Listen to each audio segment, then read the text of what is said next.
Let's go live. Susan Lee announcing her shadow ministry. Formally to reform the coalition, and we can announce our new coalition shadow ministry. I want to thank you, David, for the respectful and productive way that you and I have engaged throughout this process. And I know that we will be a great partnership going forward. I promised my leadership would be done differently, and it will be. I've communicated with every single member of my party room about this shadow ministry, those who are in the shadow ministry and those who are not. Now, that style might be unconventional, but it's important because I always said that I would harness the talents of my party room. Everyone has a role to play, even if they're not formally in this lineup. And as I said, I've communicated with every member of my party room, all 54, because this is a team that draws on the deep well of the Australian experience.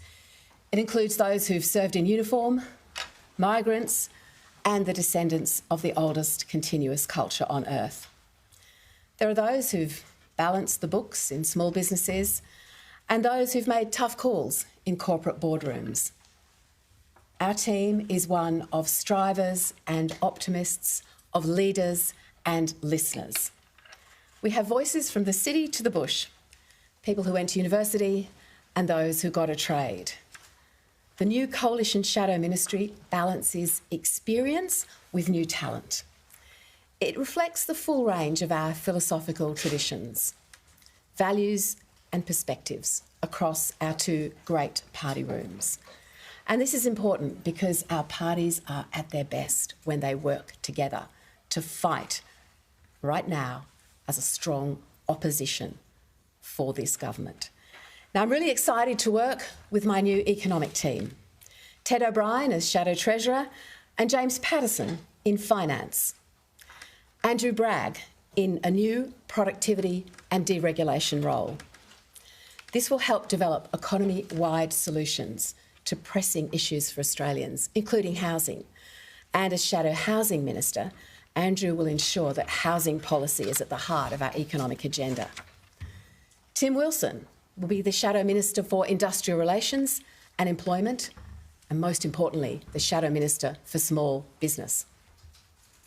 Dave Sharma will also join the economic team as the Shadow Assistant Minister for Competition, Charities and Treasury.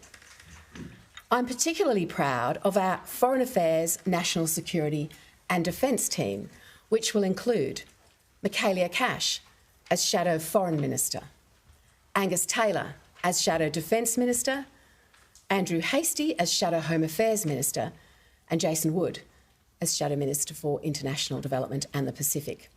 This is a strong team that knows what it takes to keep Australians safe. As the first woman to take on the Leader of the Opposition role, I'm also very pleased to see a number of capable women advance forward. Nothing is more central to the prosperity of Australians than our safety, so I'm excited to see Senator Jacinta Nampijinpa-Price take on the crucial role of Shadow Minister for Defence Industry and Shadow Minister for Defence Personnel. Karen Little will come into the Shadow Cabinet and serve as Shadow Minister for Indigenous Australians and Social Services. Angie Bell will come into the Shadow Cabinet with the Environment and Youth portfolios. Melissa McIntosh will take on the really important women's portfolio and continue her great work in communications, being a strong voice for the protection of women and children from the failures of big tech.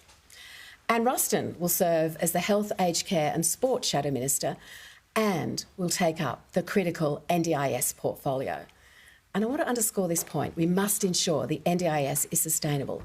The government must prioritise this work urgently, and we will hold them accountable for their promises to do so.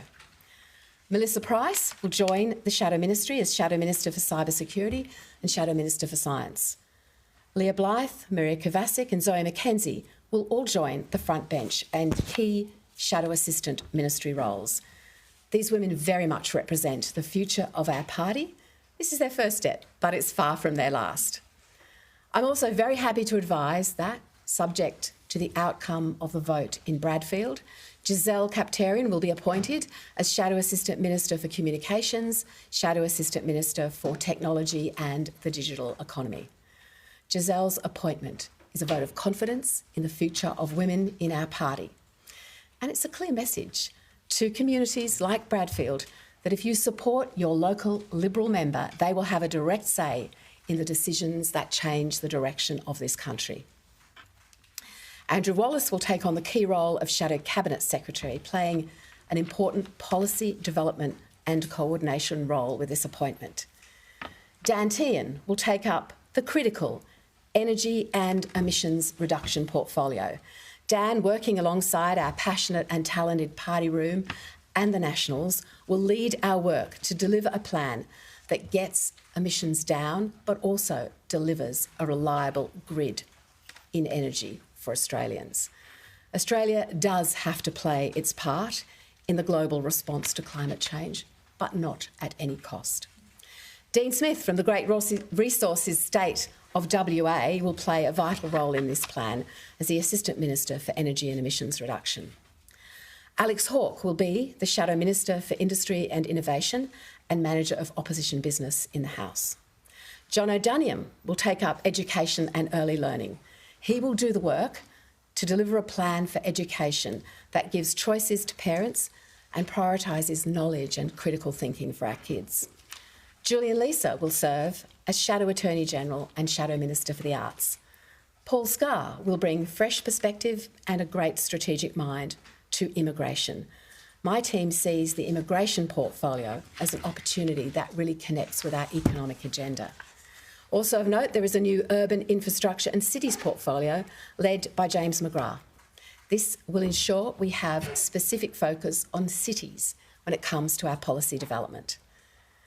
No one is more passionate about the trades and training in this parliament than Scotty Buchholz. I held the skills portfolio in the last term as Deputy Leader, and I'm deeply passionate about seeing the next generation of apprentices and trainees thrive.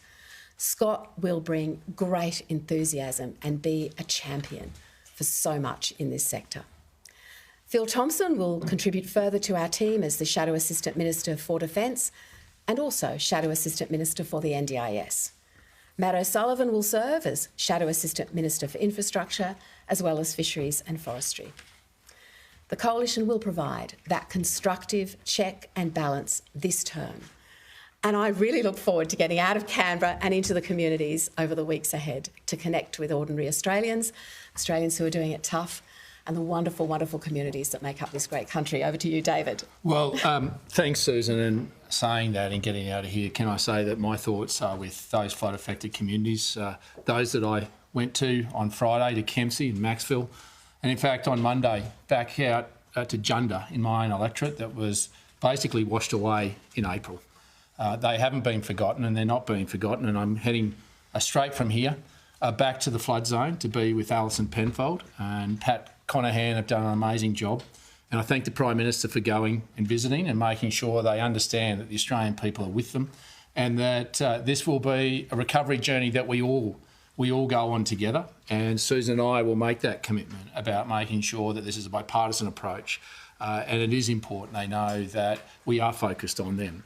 This morning, our party room made the decision to rejoin the coalition after, obviously, the party room meeting of the Liberal Party on Friday. And I thank the Liberal Party and the leadership of Susan in getting to that position to make sure there's understanding about the way forward, that the focus now is on Anthony Albanese and the Labor government and holding them to account, because that's important for our democracy.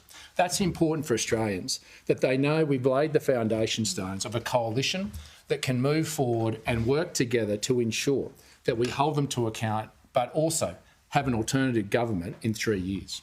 And so this is an important step that we make, and in respect of our changes, there aren't as many, but there are significant ones.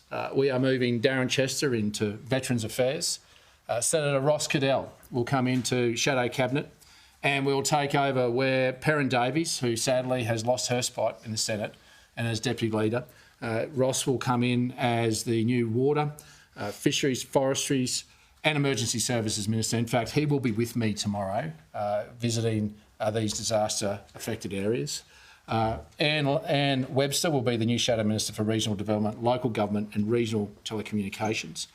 And I'm glad and privileged that Susan is now, for the first time in a long time, bringing one of the Nationals into the economic team. Pat Conahan will be the Assistant Treasurer, Shadow Assistant Treasurer and Shadow Minister for Financial Services. And I think it is important to draw on that diversity. Pat, while a lawyer, is also a small business person, one that has great intellect and one that I gave significant credit to and opportunity to in the last parliament, along with Anne, to show their wares and to be able to move forward. And Anne did that with her passion and pride in regional health. And it's important that we continue to harness and nurture the next generation that are coming through that have the passion and ideas to add to what the Liberal Party will bring to the table. And in terms of Assistant Shadow Ministers, Sam Birrell will become the Shadow Assistant Minister for Regional Health and Education. Andrew Wilcox will be the Shadow Assistant Minister for Manufacturing and Sovereign Capability. And Jamie Chaffey, a self-made man. He knocked on over 25,000 doors in the seat of Parks. This is a man of great conviction, of great work ethic, and it is a man that has led his community as mayor in Gunnedah, but also as the New South Wales Country Mayors Association president, that should be given an opportunity to shine and given an opportunity to come forward as the new Shadow Assistant Minister for Agriculture and Resources. There are changes around making sure that we continually move forward as a party, and I made some of those changes after the last election. And I'm continuing to make that, to make sure that the legacy of our party room isn't just around policy, but it's also about people, about the people that come through to make sure that we have the leaders in the next generation. They'll fly the flag for the National Party. And I'm proud to do that and to do that with Sussan in such a constructive way. And now it's the time to take on this government and make sure the Australian people know that this coalition is focused on them. Thank you. Thank you. OK, we'll go to questions. Phil. Thanks, Ms. Lee. Can I ask, Jane Hume's not on the list at all. Did she ask not to be on the front bench, or has she just been relegated? While I don't reflect on private conversations, I will say this, that these are tough days. And having been through many days like this myself in my parliamentary career, I recognise that. But what I do want to say about Jane Hume is she is an enormously talented, fantastic member of this team who has contributed amazingly over her political career, will continue to do so, and is a strong performer across a range of different subject areas. She's been punished out of personal vengeance for supporting Angus Taylor in the leadership vote, and how can you justify her not being in the front bench when you've got the likes of Alex Hawke and James McGrath who've been catapulted into cabinet? Have you just, has this been a bit of a get square, these appointments, has it been a get square process? Absolutely not. I'm not going to reflect on the qualities of individuals with respect to the qualities of other individuals. I don't think that's a fair question, and I don't think the premise of it is reasonable. But what I will repeat is that having spoken to every single member of my 54-member party room today, I know that we have harnessed the talent that we need in this shadow ministry going forward, but that there is a role for every single person. And opposition is not about hierarchies, it's not about structure, it's about getting every player on the field fighting the fight. Because this is not about the internals that you have just spoken of, this is about how we go out there to work hard for the Australian people. Mark. Can I ask a question of each of you?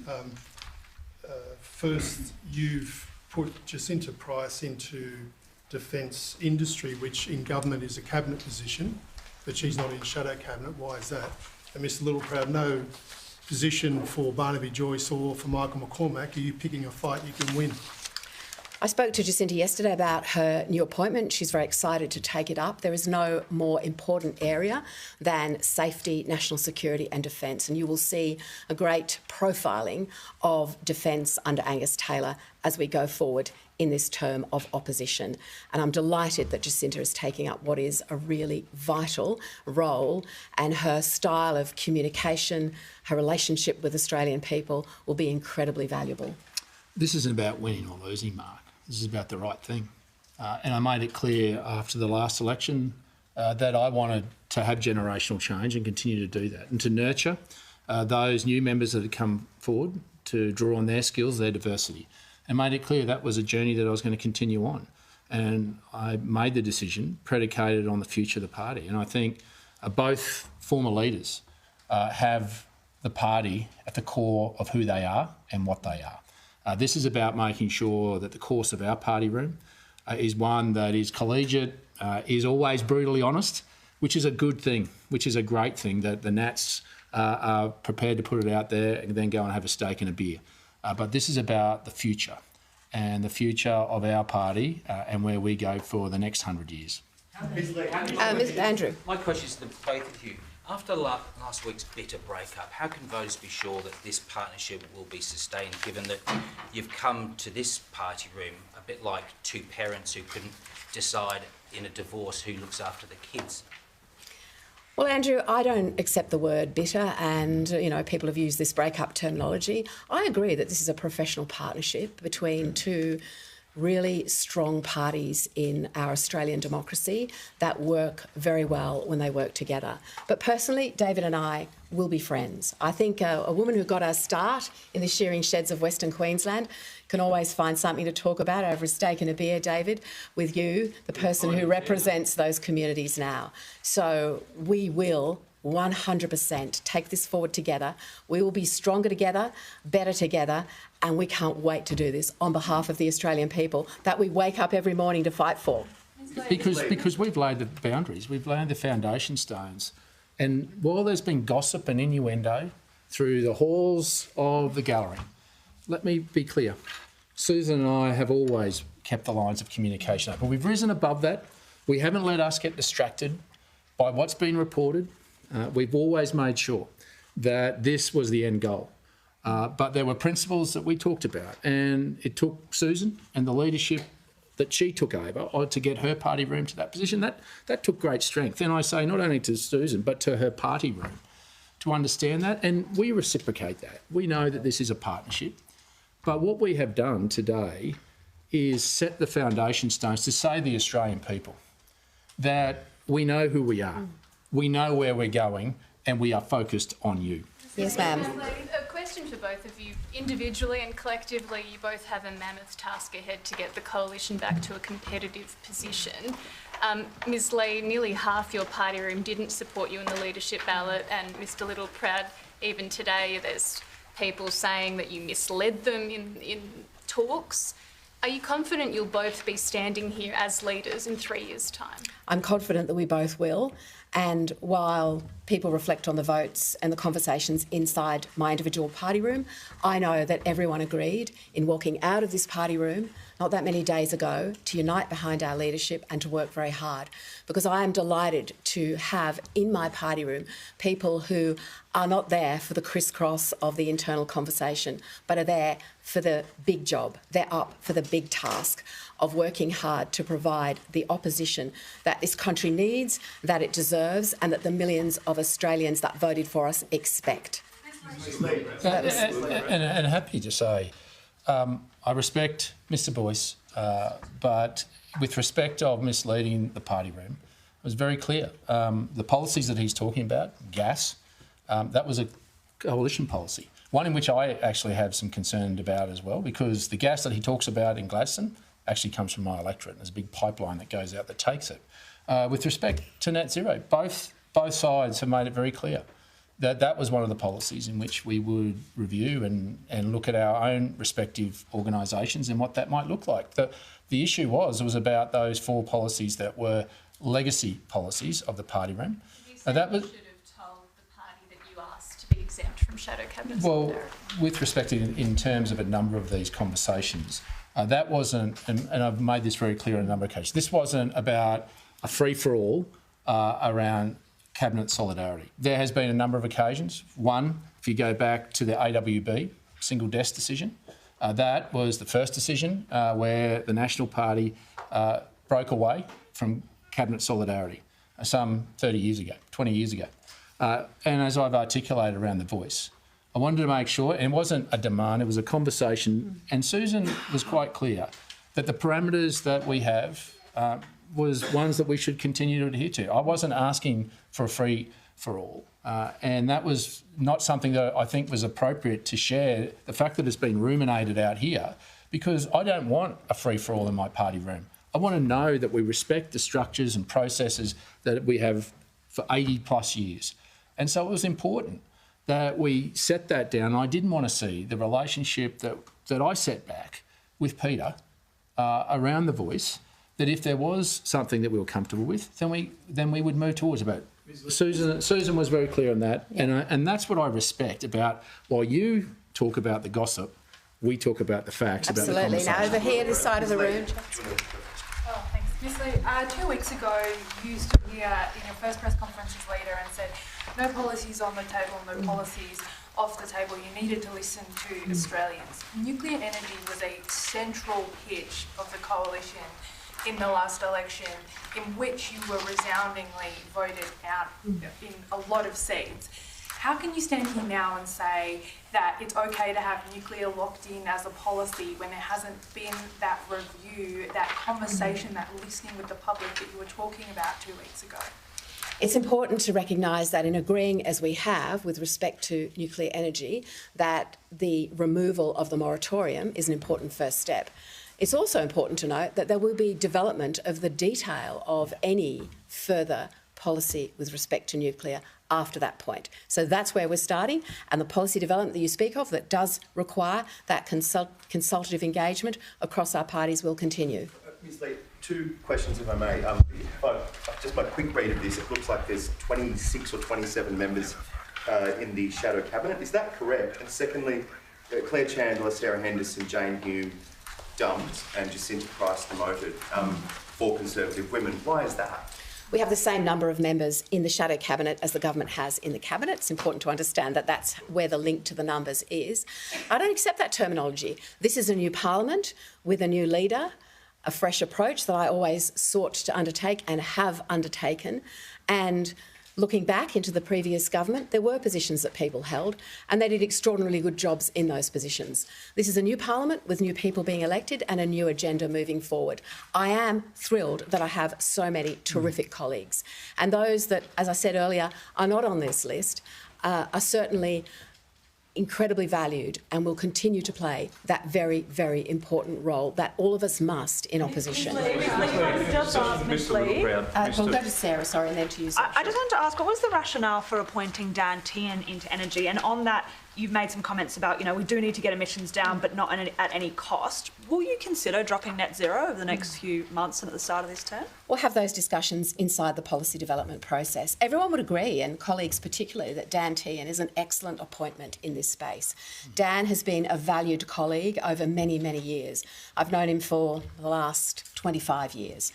What he brings to this is the detailed policy smarts, the ability to relate to a range of interests, stakeholders, sectors, individuals, communities, but an overriding determination, as we all have, that we do get this right. So I am looking forward to the really important piece of work that Dan is going to do, supported by Senator Dean Smith and consulting across our party rooms.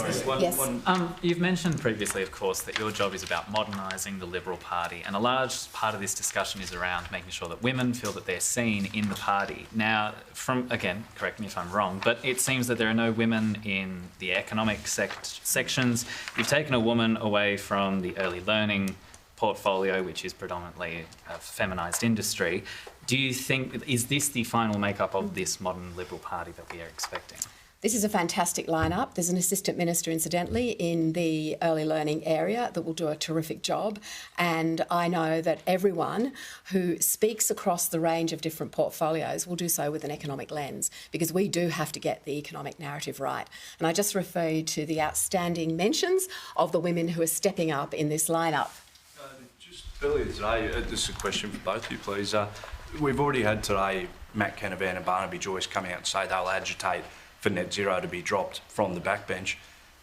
In terms of reviewing that and getting to a final position on it ahead of the next election, how long does that take? And if it drags on, do you not think that'll sort of derail, if you've got this agitation from the backbench, will this not derail your attempts to have a stronger showing at the next election? Well, I refer to David about those individual comments, obviously, but what I want to say is that one of the traditions that our parties share is the ability to speak freely on the backbench. It's not something you can do in the Labor Party. It's not something you can ever do in the Labor Party, but we value it. And we love the expression that people want to make about a whole range of different areas of policy, and that is one of them. So going forward, I have great confidence we will get this right. Yeah, and in respect to that, as Susan's made it very clear, each sovereign party formulates their own policies, and then we come together through the coalition process. We had a number of iterations in the last parliament around questions around net zero, and no doubt that'll happen again, but we'll put in place proper processes and structures to make sure that that diversity of ideas is put forward. And I think that's a good thing, that's a healthy thing. And I think what encourages me is the appointment of Dan Tehan. Dan's eminently sensible.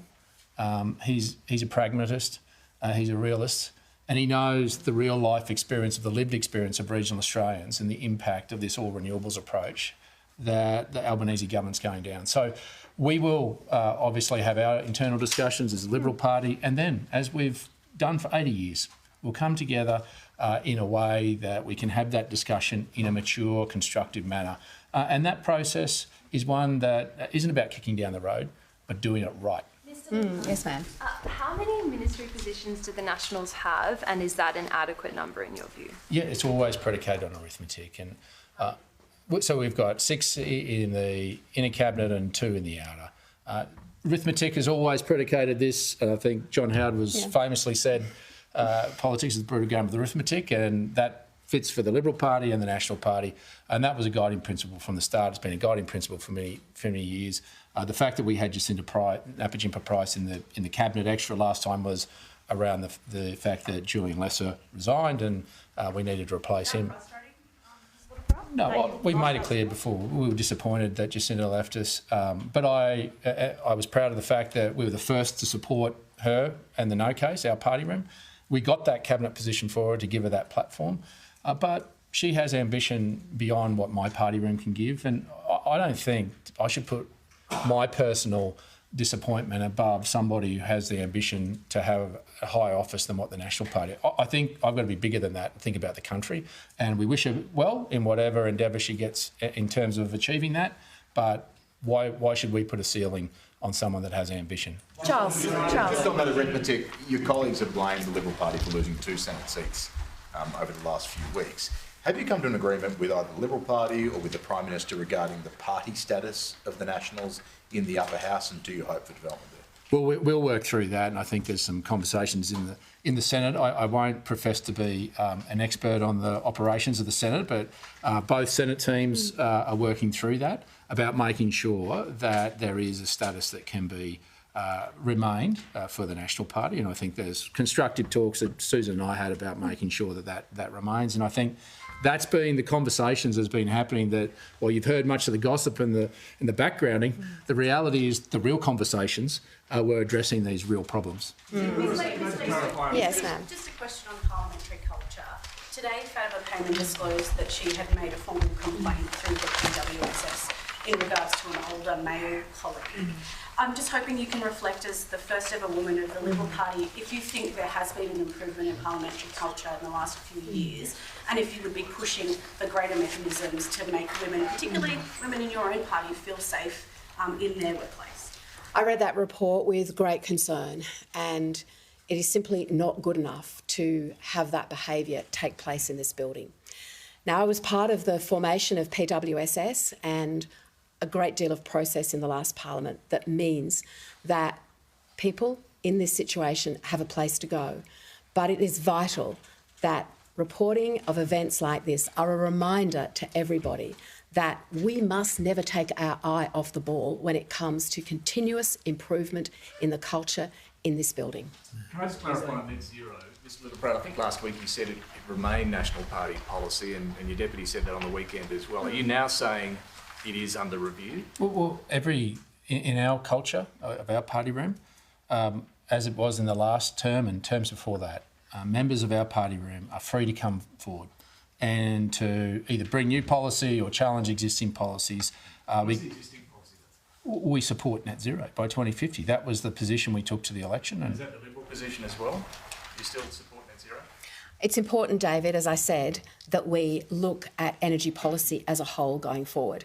We have to play as a country our part in the global response to climate change. Net zero, Paris targets, gas, all of the resources, conversations around critical minerals, they're all part of that. We have to get this right. We have to play our part, but we have to make sure that we don't do it at any cost. So what I'm simply saying is by doing the work that will be led by Dan Tehan, we will make sure that we reflect everyone's voice and the very real concerns that I know many Australians have, which is that you can't have an energy policy that crashes our energy grid. And you have to recognise the great manufacturing base of this country and is built on reliable, secure baseload power. Just to follow up on that, can you explain why the energy portfolio has changed from energy and climate change to energy and emissions reduction? Look, different governments give different titles, and at one stage there were so many titles on a minister that they couldn't fit on a business card in the days that we had business cards. I actually just look at the substance of what's going on and the policy areas and don't get hung up on the titles. Mr Littleproud, are Barnaby Joyce and Michael McCormack being punished for speaking out on the coalition split? No, I've made it clear when I became leader 3 years ago that I wanted to have generational change, but at that point wanted to respect the leadership that was before me, to allow them to impart their wisdom, their experience on the part of the room in nurturing the next generation. And when you look at what Pat Conahan and Webster did in the last term, they put the shoulder to the wheel. Pat Conahan was a guy that came up single-handedly in support with Matt Canavan on our vaping policy, drove it together, but they did the grunt work. And when you've got people like that with the calibre, I've got to continue to move forward. I know it's disappointing that people don't get positions, but it doesn't diminish their position in our party room. There's still people that are highly respected within our party room and we've drawn on, just in a different capacity. But you do have to look forward. And this is the tough decisions that Sussan had to make, I had to make. They're not great conversations, but unfortunately, they're ones you have to have sometimes. Do you regret anything that past week and a bit, Mr Littleproud, looking back from your actions from the get-go? Is there anything you'd do differently? And also, do you regret or have you apologised to Miss Lee for taking the speedy actions you took in the period when her mother was dying? No, well, with due respect, we made sure Sussan and I worked through that at a pace that she was comfortable with. Well, with respect, I was working with the Liberal leader, who is the opposition leader, and I needed to respect the processes and the pace, as well as where we wanted to land in terms of getting an opposition ready. So we respected that all the way through. We were sensitive around that, so much so that I made, instead of asking Sussan, offered to fly back to Canberra to have our first meeting. I made it clear that I didn't want her to leave her mother's side. With your language, it seems like you are... Last question, I think, with someone who hasn't had a question. Okay. Ms Lee, you have a new Shadow Minister for the Public Service and Government Services in James Patterson. Does this mark a new approach from the Coalition to the public service, and how would you characterise that? I think it's important that we value the work that the public service does, but that in making policy around the public service, we consider all views and we consider the cost. So James Patterson is going to bring an incredibly bright, smart approach to the entire finance portfolio and be part of an economic team that really drives home an economic agenda that holds this government to account. Thank you very much, everybody. Well done, mate.